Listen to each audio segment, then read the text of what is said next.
LP has got another project going. These shrubs are leaning really badly. And we're afraid that they're going to fall over.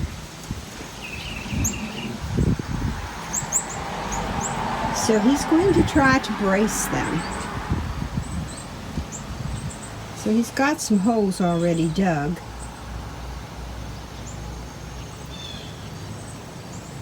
So we'll see how it goes. We are trying to save our shrubs. I didn't want to tie into the house.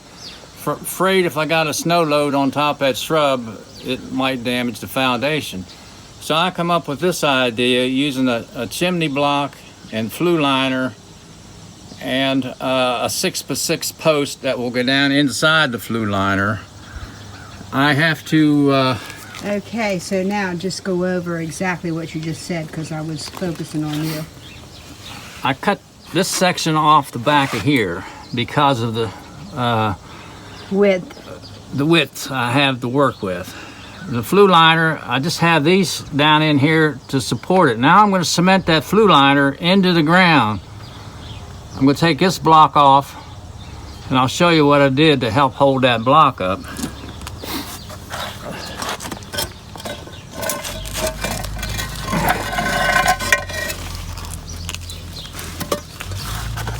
I put this angle iron on. I used concrete screws and screwed that on. This block sits on it, and then with these rods shove 4 foot into the ground, keep the front coming forward. I cement that in there, set this back on there, and once I get my 6x6 post in there, then I can use foam to help it hold inside of that chimney liner. Anything else, LP? That's it for right now. I have to do it in segments, so I'll just showing you what's the first segment that's done. Okie dokie. One problem was there's a water line going into the house, and it's about 22 inches from there over to here. I was afraid I was going to get into that water line. So that's one of the reasons why I have to do it this way.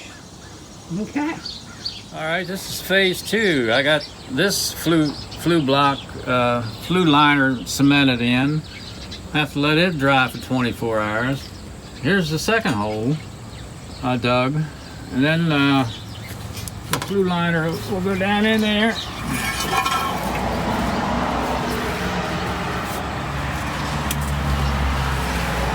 And that flue liner is heavy. Right, LP? Yes, it is.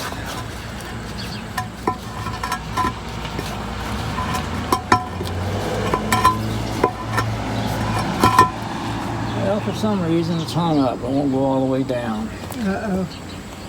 So,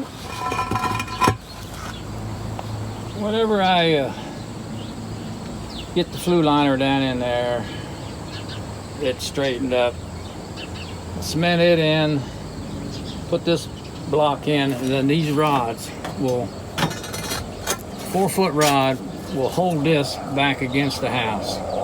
2 of them. Drive it into the ground.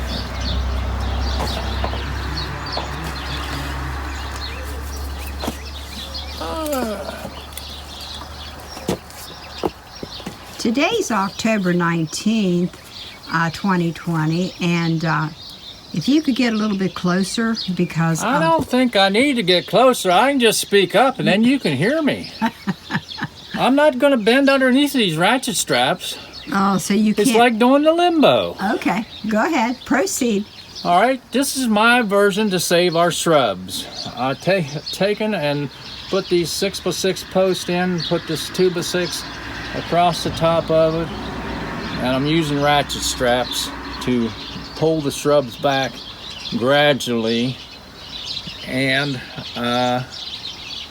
once you get like 30 inches of snow on there, if you don't keep the snow off of them, these shrubs would have been on the ground. They would come right up from the roots. Yeah, they're 40 years old. Yep, and we had to save them. My mother-in-law got us these shrubs when they was little puppies. Yep. And they grew up to be big dogs. There you go. And we just love them, and The birds love them. the birds love them. Yep. So my ratchet straps is better than having a 1/4-inch cable, and I can gradually pull them back just by cranking them.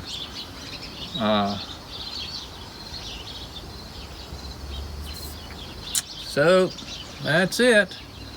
Boy, this ought to go viral, people. You gotta give us a thumbs up. I mean, we gotta get this channel moving. We gotta get some enthusiasm about this. So a thumbs up would be appreciated. Okay, and also, I mean, he went into a big production here with the concrete pillars, the 4x4 posts. I use chimney block, and then I use flue liner. You have that on Yeah, tape. I've got that. That's And right. this 6x6 sits down in the flue liner. Oh, it's a 6x6, not 4x4. Okay, Right. excuse me. Right.